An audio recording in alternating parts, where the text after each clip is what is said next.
welcome to the Unitarian Universalist Church of Palo Alto. I'm not hearing myself. Are you hearing me? Really? All right. Welcome. We come here to transform ourselves and each other and the world. It is so good to be together. If you, there we go. If you are here in person and you have questions about Unitarian Universalism or this congregation, stop by the welcome table with the blue tablecloth in the lobby and chat with our membership engagement coordinator, downright. You can fill out a paper or online green sheet there, which is just send me more information about the congregation. Here's how to reach me. You can also fill out a declaration of membership there if this is the week that you want to join the congregation. This is a particularly good time for it because to vote in the annual meeting, you have to be affirmed by the board no later than about 10 days from now. Folks online, you have an online order of service there. The link is in your Zoom. And you too can follow a link to join or learn more about the congregation via our website. And now, let us begin our service.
Good morning.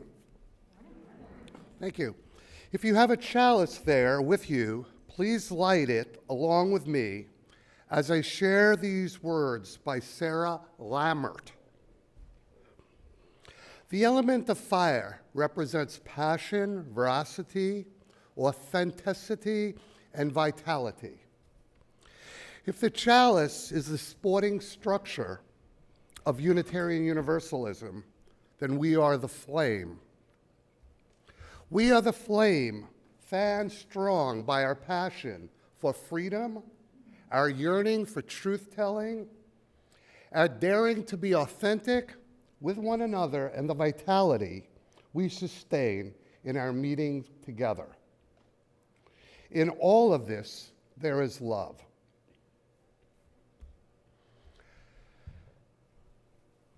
With the centering words each week, we draw on our many sources of our living tradition. Today's words are from Nayyirah Waheed. And I said to my body softly, I want to be your friend. It took a long breath, and it replied, I have been waiting my whole life for this. As we follow the sound into the bell of silence, into silence, we allow ourselves to arrive here fully.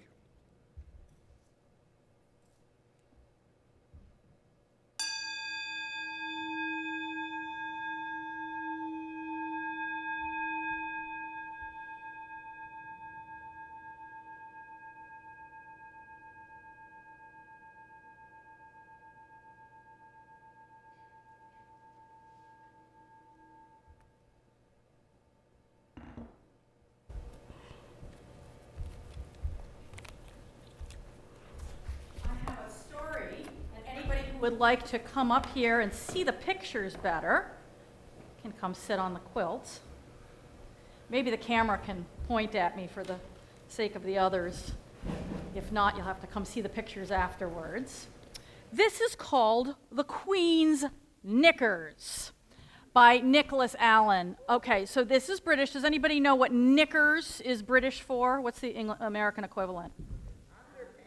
Underpants. So, I'm going to sometimes say the Queen's knickers and sometimes translate into U.S. American, the Queen's panties. But this is a British book by Nicholas Allen. The Queen, sadly, is now deceased, but when we came by this book in my family, she was still alive. The Queen likes to dress smartly. She has her handbag, of course. A smart handbag. So she has an enormous wardrobe for her clothes and a slightly smaller chest of drawers for all her knickers. Dilys looks after the Queen's knickers, the Queen's panties. She has a special trunk for when the Queen goes away. One day, the trunk went missing. Here's Dilys saying, "The Queen's knickers, the Queen's knickers!" Oh my goodness, all the portraits are aghast. Where have the panties gotten to? It caused a great crisis. Police cars, helicopters. And this is the queen of the country. I mean, this is very important if she can't find her knickers. And was only just sorted out before it reached the news at 10. I like the little picture. Yeah. Little underwear. The trunk had got mixed up with a picnic hamper.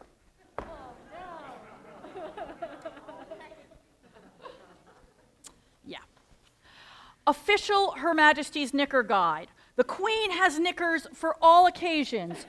Royal weddings, horse riding with extra padding, state funerals are black, of course, foreign visits, she wears the Union Jack, garden parties, Balmoral, woolen, that's for her home way up north, so it's very cold. At home with all her corgis, and every day. At the opening of Parliament, the Queen wears her VIPs, very important pair. There is no picture of these, but here is the safe where they're locked up with other state secrets. When she travels, she has special knickers with a small parachute inside them. Will you read for the folks what it says on there? Pull cord. Here, the plane's going down. Just in case, she's got a little parachute to carry her by her knickers. Very useful. She has another pair for when she's on board ship. What happens with those? Let's tell the folks. Yeah, they're inflatable. She pulls the cord and she gets a raft. But her most special knickers, her most special panties are her Christmas panties. They are a gift from Scandinavia and are traditionally decorated with real holly. which is why she keeps her Christmas message very short. The royal knickers, though, are her most valuable. They are made of pure silk with gold thread and encrusted with diamonds, emeralds, and rubies. They were first worn by Queen Victoria and are rather baggy. I wonder what knickers the Queen would wear if she visited our school. There'd be a terrific flap at the palace. She's got about 20 pairs of panties here trying to decide. Call the royal knickermaker, Dillis. Oh no, far too fancy. Oh no, far too frilly. Oh no, far too plain. Oh no, far too silly. I shall just have to wear my everyday knickers. Then the poor Queen would feel very awkward as she's so particular about her clothes. But I would tell her something to put her at ease. Don't worry about your knickers, Your Majesty. I'd whisper, you see, no one can see them anyway. Then she'd be sure to send a special note to me afterwards by the Royal Mail saying, Her Majesty wishes to inform you that her visit was most enjoyable and very comfortable. For the royal knickers. Anybody who wants to see it up close, you may borrow it after the service. You are going to go to class, but I want you to be able to stick around and sing a little bit of Spirit of Life. So how about you go down the aisle when we get to Roots Hold Me Close, okay? Follow Kat. If you're not sure where you're going, any kids going to classes or teachers going to classes, Kat can show you. All right. Everybody, we...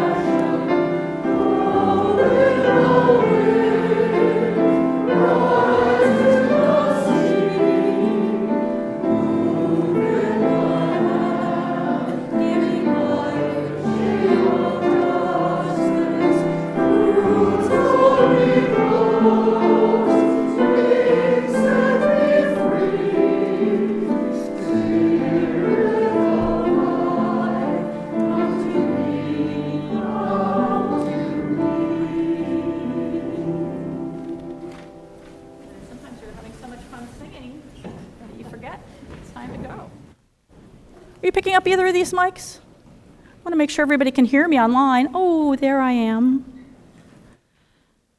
I want to tell you a couple of announcements. There's lots in your order of service. If you have the printed order of service, we try to keep that brief, keep it to two sides so that we don't use too many trees. So click on through to the website, UUCPA.org, to find out lots more that's going on. We don't want you to miss out. I want to let you know that the annual pledge has reached $325,238, which is 56% of our goal. Whee! And the 75th anniversary capital campaign has topped $1.8 million, 64% of our goal. Thank you, thank you, thank you. If you have had a visit and just need to make your pledges, please use your pledge card or send them to pledge@uucpa.org. If you haven't had a visit yet, you haven't been reached by a steward yet, please write to stewardship@uucpa.org. We are trying to keep up with the supply of stewards, enough to visit everybody, so it might be a little bit of a backlog, but we particularly want to know if you want to visit. We have a new Wi-Fi network here on campus. Yes. So I encourage, of course, the phones went out about 5 minutes before the service. I heard the phone go beep, beep, beep in my office, so I don't know what's going on with the wires. Today, cuts, you know. But I do encourage you to set your phone searching for it sometime today before you leave, since all previous networks will soon be turned off and you're going to want your phone to find it. It is UUCPA-MESH, M-E-S-H. And the password is UUCPA 2023. UUCPA, all caps, 2023. Okay? Password. Well, once you've got it, your phone will remember it. And finally, second Sunday lunch is today after the service.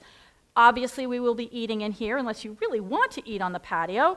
So please make way for the tables to be set up if you're here in the hall.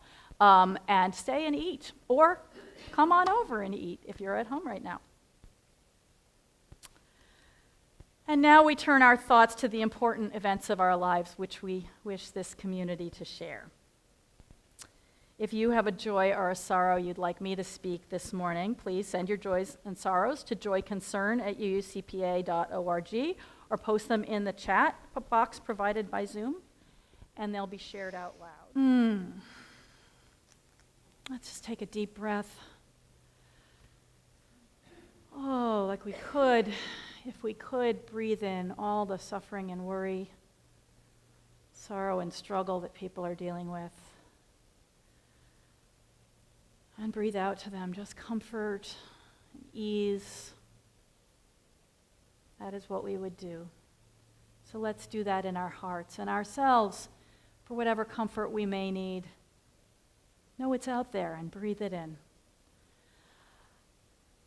And just let disperse whatever's giving us worry.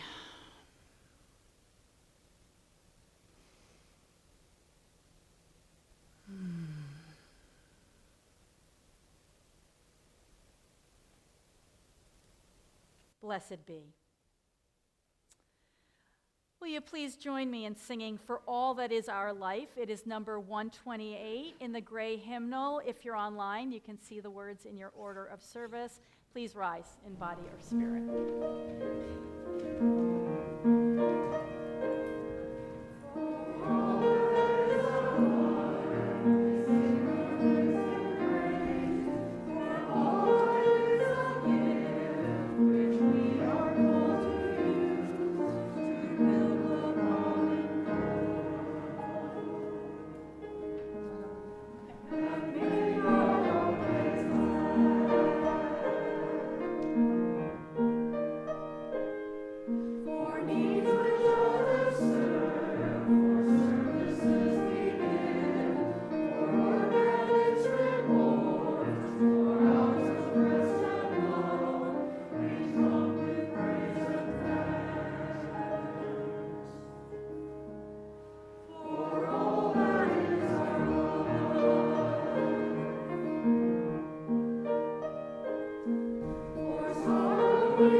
I'm beginning to think we prayed a little too hard for rain this year.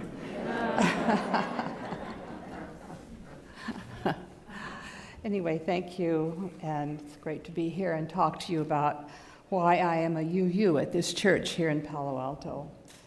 It's an interesting question and one that I have reflected on several times, especially recently. Let's go back to 2016. I think it's 2016. I've kind of lost track of the years, but I feel like we lost 3 of them. I had just leased the first of my 3 electric cars, and I was seeking a place to charge up. The church popped up on my search, and as I lived very close, I checked it out, and to my amazement, it was free. Other places you had to join, you have to pay a fee. It was free. I should say that there was a sign, it's not there anymore, where the cord is wrapped up that explained the kilowatt cost of the charging to the church, and a warning at the bottom that, as I recall, stated that if users did not rewind the cord and replace it on the hook, they might be subject to bad karma. Truly, I mean, they should put it, honestly, that's what it said. So I'm not sure if karma is bad or good. I think karma is karma. But bad karma sounds really bad to me, so I always wrapped up the cord. Additionally, I periodically would go into the office and give a donation to the church as a grateful user. As it happens, I was searching for a new spiritual home, and I started attending church and listening to the impressive choir, and of course the impressive sermons. Soon I joined the choir, and since then it seems to me that I joined the choir and I joined the church. And it seems to me that I have been on a journey of what I see as a series of opportunities for connectedness, and I will call them blessings, because that's how I feel they are to me, that are directly related to my first electric car charge.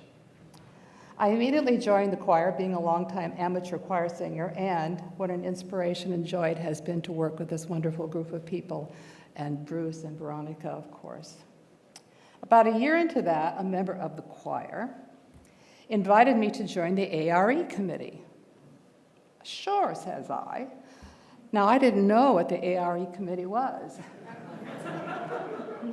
But I figured that, as Amy had pointed out in her sermon last week, you get to know people by working side by side with them. So I thought, well, okay, I'll give it a try. And I have to tell you that it's turned into such a blessing, as my association with the members of this committee has been especially meaningful during the pandemic and during the past year after my husband's rather sudden death in August. 4 years ago, another member of the choir, are you seeing the connections? Who was in charge of attaining and bringing special music to us, asked if I would take her place because she and her husband were moving to Mexico. Oh my goodness. With great trepidation, because this is a major responsibility, because this is such an important part of our service, I did accept, and this has opened up a world of new and wonderful people in my sphere of associations, such as Sarah here today. Let me share another example of a member reaching out to me at a time when I was particularly low this past January. I was slowly recovering, and I mean slowly, recovering from a nasty case of shingles. Be sure to get your vaccination. And I was reflecting on my life as 2023 was beginning. A new widow with no children. Friends are my family. It was clear that I needed to cherish and nourish old friendships and seek out new friendships, and to do that, my thoughts turned to church. And I kid you not, the following day, Elsa Schaefer called me and asked me to be a steward. Well, you know how hard it is to say no to Elsa. But my first and very solid reaction was, no, I don't feel well, my life is in transition, I don't like asking people for money, on and on. And then she said, and these are her words, Judy, it's a great way to meet new people and to get to know others better. Wow. 24 hours after that thought had come to me, she says it to me, and guess what? I became a steward. And I'm loving it because I'm touching the lives of others in this wonderful community. And I recommend it highly because it's so much more than asking for money. I cannot end this little discussion of mine this morning and testimony without a cheer of appreciation to the women's group I've also been a part of. Thank you so much also to them. So how did it all start? It all started for me with an electric car charge at a church that clearly lives its values. a church with a caring community, a church striving to be all that it can be, and reaching out to grow and improve for the next 75 years. A church where I can live and where I can be my authentic self, where I can grow, flourish spiritually, emotionally, with joy. Thank you all so very much. Thank you,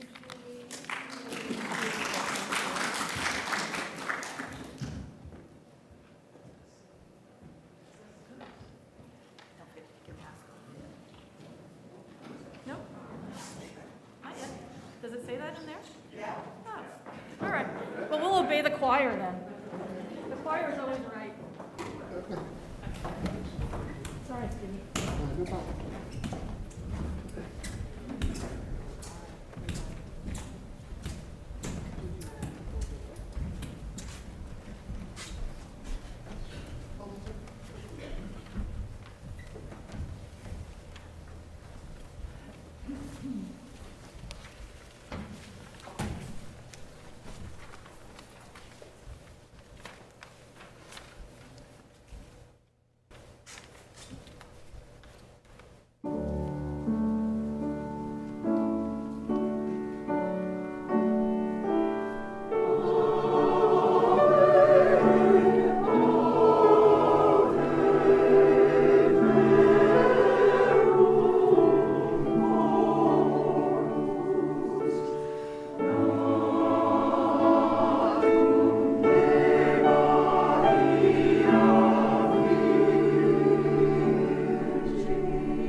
Sex and its education, historically, is the most sensitive subtopic for discussion, often causing an unease or embarrassment for many.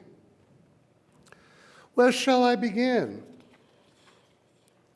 Shall I first share my religious upbringing, where love and marriage go together like a horse and carriage? As if sex was the unspoken caricature of that Frank Sinatra hit song, and thus, you can't have one without the other. Or shall I share the education and experiences I received on the streets of Brooklyn, New York, and Miami Beach, Florida? What about my sex education class experiences in the 7th grade, where they separated the boys and girls, and we got a clinically sterile teaching in a droning, almost monotone voice by a teacher so pale of personality and appearing as a spellbound robot, as us boys nervously chittered and giggled during the talks. Shall I talk about my Catholic school friends, both boys and girls, as they shared their pains of religion and moral ambivalence just prior to the Vatican II Council? Or, again, shall I include the story with the birds and the bees taught by my parents?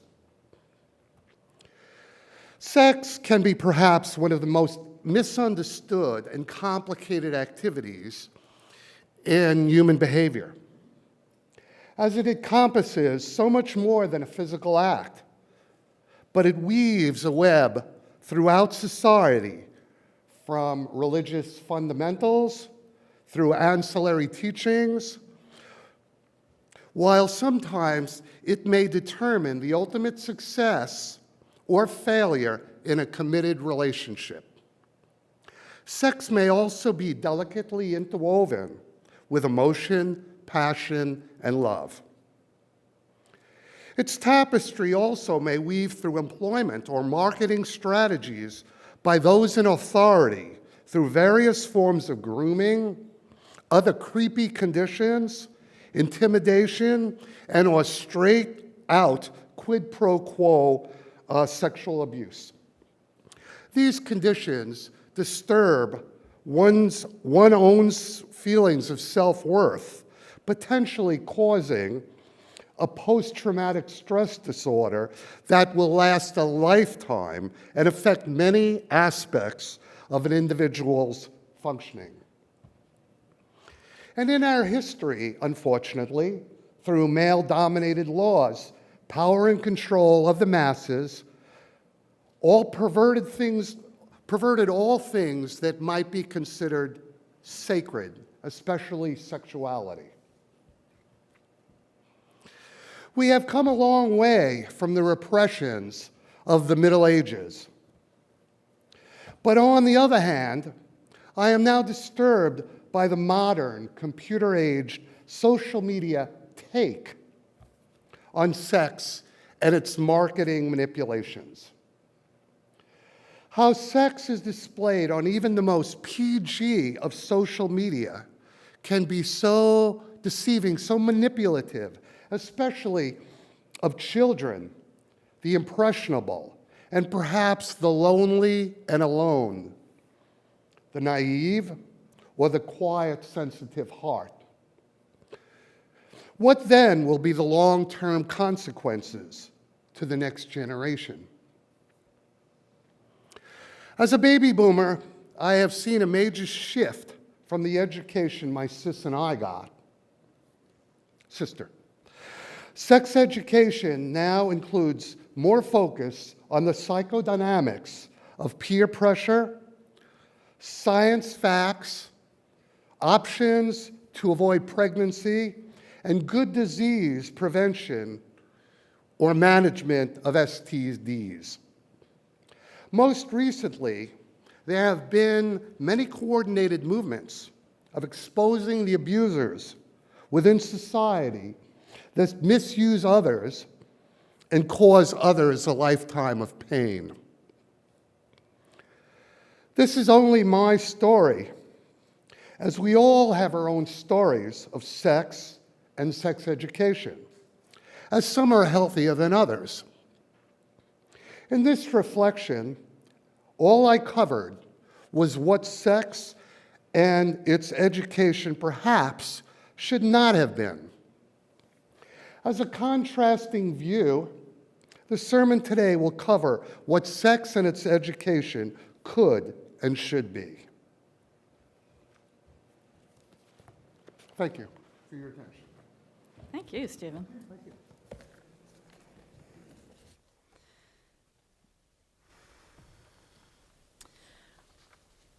Well, for what sex and sex education could and should be, I think first of a line from a Dorothy Sayers novel. The only sin passion can commit is to be joyless. Well, we are supposed to be in the sin business here. Although as a denomination, we're most comfortable more talking about karma. I like the joke in there. Did anybody get the karma joke? Bad karma. Oh, listen, I didn't write it. So, but here we are, a congregation, a denomination that has given a lot of attention, a lot of resources to sex education. In other words, to sex and sexuality. If you don't know, our program for sex education, which was developed together with the United Church of Christ, and they have a slightly different version from ours as well. There are secular versions that can be used in schools. It's called Our Whole Lives. And I think of two primary meanings when I think of why did they call it that. One is that sexuality education and sex belongs in every stage of life. We are sensual beings from the time we're born, and although, of course, our sense of ourselves as sexual doesn't really blossom until adolescence, generally speaking, it's never too early to start learning about these things. And so our K through 2 class, which we offer every couple of years here, might be summarized as focused on the parts of your body, where babies come from, and affirming that no one should touch us in ways that we don't want. I learned another lesson indirectly from what my daughter was learning when she was in that class, because we have a cat, and I'm more fond of picking up the cat than the cat is of being picked up. So I think Indigo was 5 or 6 when I picked up the cat one day, and she was squirming to get down, but I was like, "Oh, but you're so soft," and Indigo said, "Mama, consent, put her down." You know, and it was such a lesson, as was the phrase that almost came to my mind. I wanted to say, "Oh, but she's so soft," as if that's a reason to do what you want to do with somebody else's body. She was right. Al had taught her well, and I put the cat down, at least while Indigo was looking. And secondly, I think it's called Our Whole Lives because we want to communicate that our sexuality is interwoven into our whole being. It is part of being whole. Now, some people are very asexual. For them, sex is not a very active part of their lives. But just to acknowledge that it's not like it's off in one little corner, hidden away in the dark. It's part of our wholeness. Our body, mind, spirit, emotions, everything, all one, all precious, and all sacred, which is why we deal with it all here in our congregation. Now, my own sex education was not too bad, better than Stephen's, I would say, in that we were all in one room. After all, the hope is that young men and young women and people of other genders will be able to talk about sex with one another eventually. So it's good to get over the discomfort early, at least somewhat. They taught us the actual facts, which is not something we can take for granted nowadays. And they taught us how to prevent sexually transmitted diseases and pregnancy in all the ways that were then known, not just abstinence. I don't need to go into the stats about the failure of abstinence-only education to keep people safe from both of those risks. But on the other hand, my sex ed class was part of what we called health, and it was very much about health, as in how to prevent bad things from happening. You would have thought, listening in on our sex ed classes, that sex was basically this extremely dangerous gauntlet you had to run with herpes, gonorrhea, unwanted pregnancy, and eventually, midway through my high school years, HIV being thrown at you as you ran.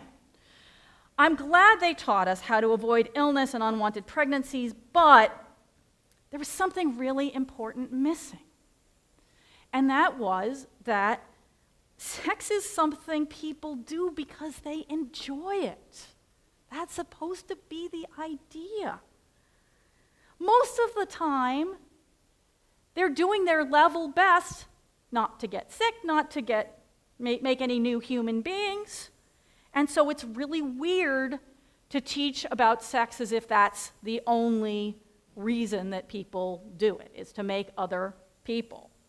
There are deeply meaningful, rational, relational, and spiritual aspects of sexuality, not so much the rational. And our whole lives addresses these. In fact, it's in process.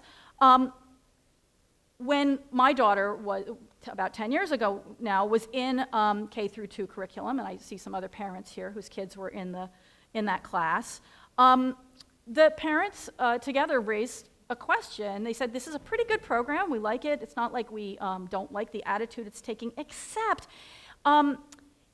it's really talking about sex as like, this is something people do when they want to make babies. And that they need to know the connection between those two things. But can we plant early on the idea that that's not actually the main reason that people have sexual relations? In fact, again, they're mostly trying to avoid that through most of our sexual encounters.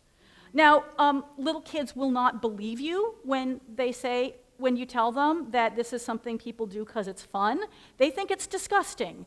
And that's developmentally appropriate. I mean, do you remember when you first heard about French kissing? Who thinks that's a good idea? That's disgusting. But that's fine. We are trying to plant the idea that, this is not just about reproduction. And you can keep asking us about it, and they will. They will ask over and over as new thoughts come to them and new developmental stages come along. That's as it should be. We want this to be a place where they can ask those questions and where they'll have further OWL classes for 4 through 6, and then 7 through 9, and high school, and right on up to older adults.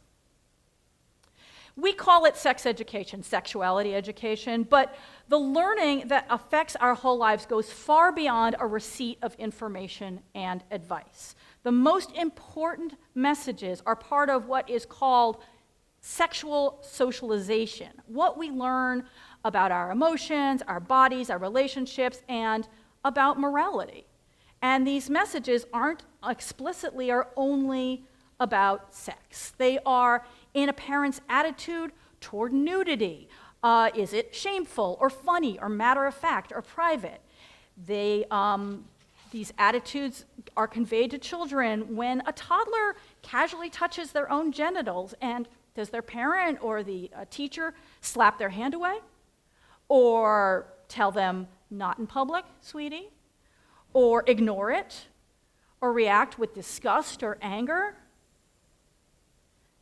Kids learn long before they get to junior high OWL, as we call our whole lives, about gender identity, by whether the adults in their lives refer to two genders always, or use a phrase such as any gender instead of both genders. When adults say, when you grow up and get married, they are conveying mores about relationships. Whether they keep their sanitary pads in the bathroom cabinet or hidden away in a drawer in their bedroom conveys how the adults feel about their own monthly cycle and how their child should feel.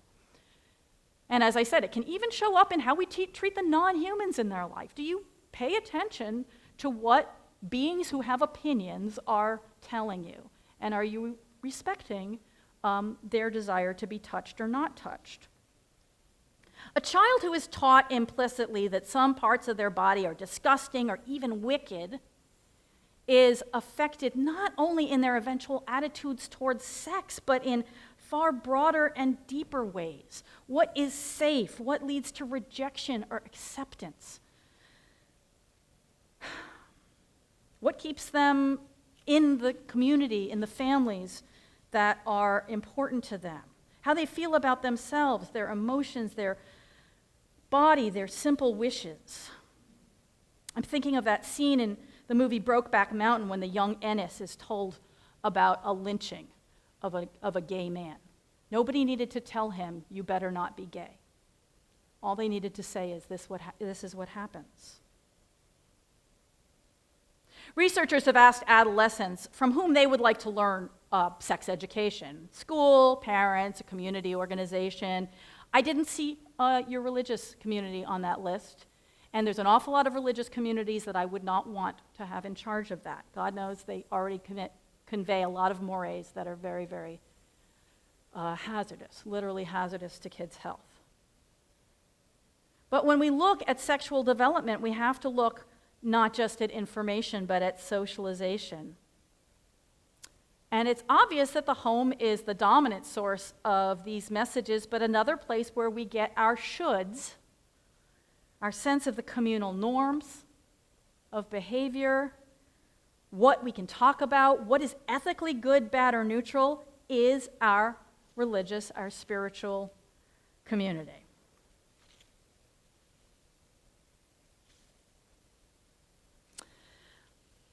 The television show Sex Education is currently between its third and fourth seasons. It is about a pair of high school students, British high school students, who begin a sex advice clinic in an abandoned restroom on their school campus.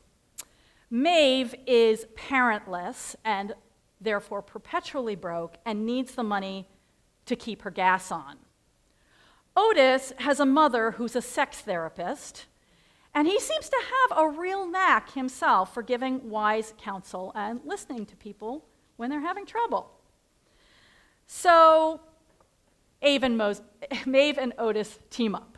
Their classmates have many, many needs, from worrying about the size or appearance of their endowments, to wondering if they are normal for having no sexual desire, to being unable to communicate their emotional needs to their partners. Otis and Maeve help and get into all sorts of tangles. The show is explicit. It's rated TV mature, which is the equivalent of more or less R in the movies. Fans of the show 6 Feet Under from 25 years back, which was about a family-owned funeral home, will remember that every episode began with a death, that then the family was dealing with the outcome of that death. Well, I think Sex Ed's creators seem to have taken a page from that book, because in almost every episode we see sexual activity before the title. Certain body parts can't be shown per TV standards, but there is almost no term that goes unspoken, almost no act that isn't alluded to or shown just off screen. So I was surprised by the word that popped into my head somewhere in the middle of my binge of this show. Wholesome.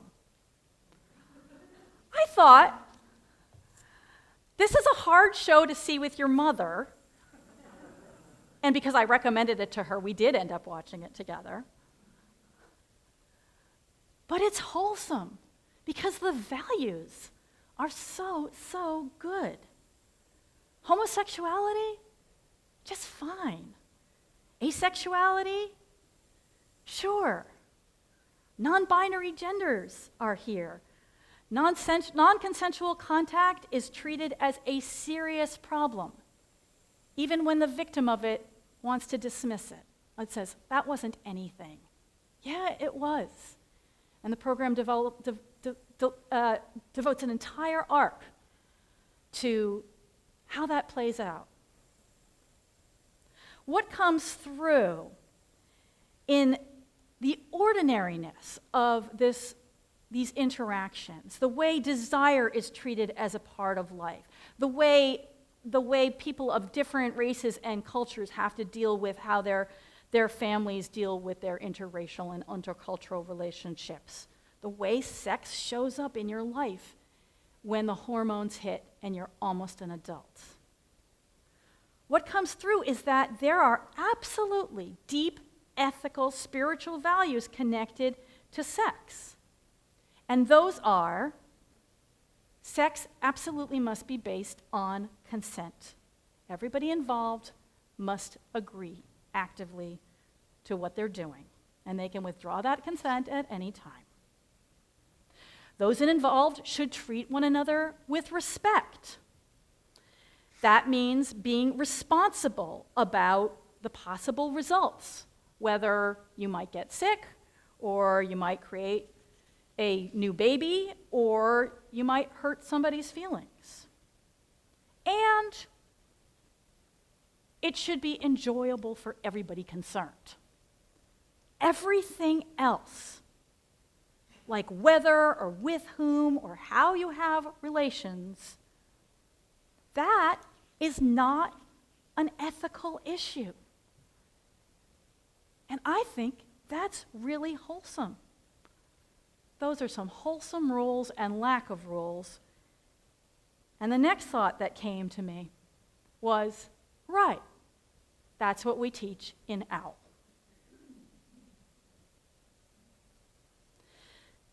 There's that word again.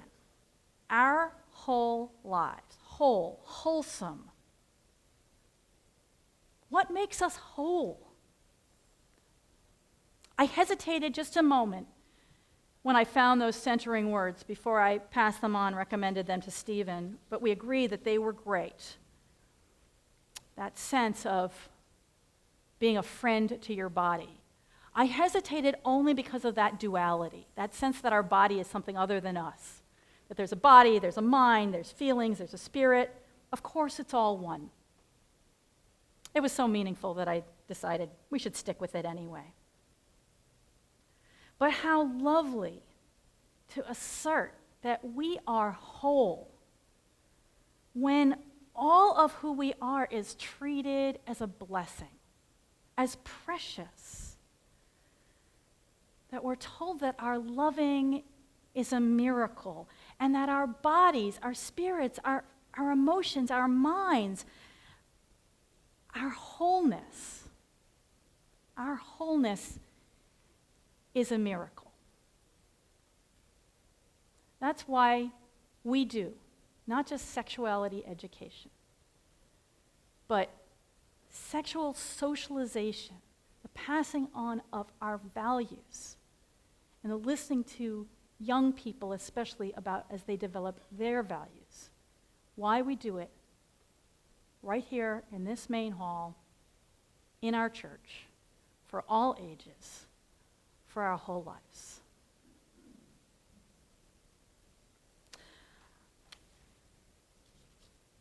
I want to say one more thing about that show, just by way of a teaser in television style.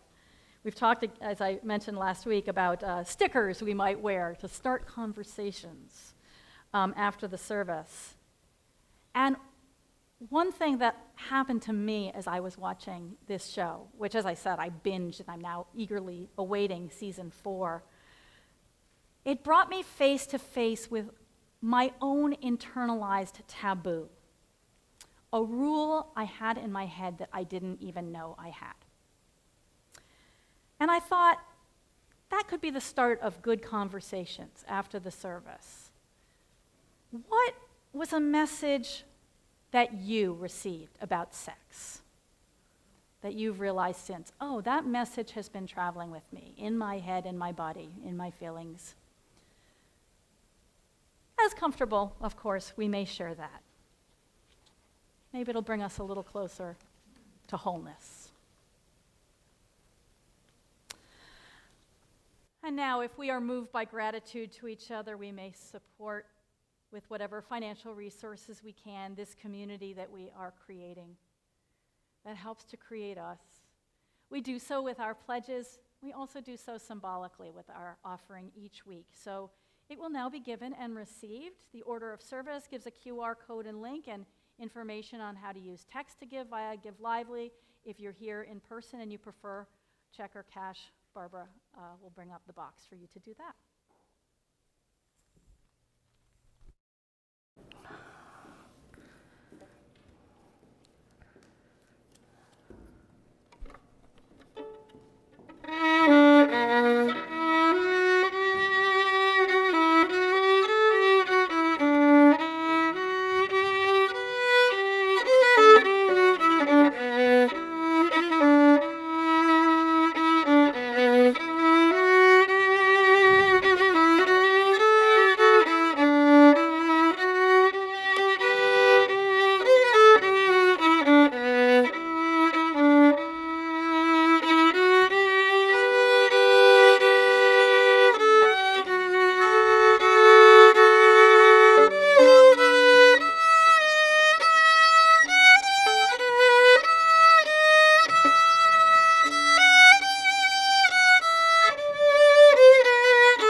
Body or spirit, and join in singing How Could Anyone? It is number 1053 in the Teal hymnal or in the words on your online, in the online order of service. We'll sing it twice.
Whether you're online or here in the main hall, please stay after the benediction for our conversation time. Begin with greeting time, a chance to speak to someone you haven't met before or haven't seen in a while.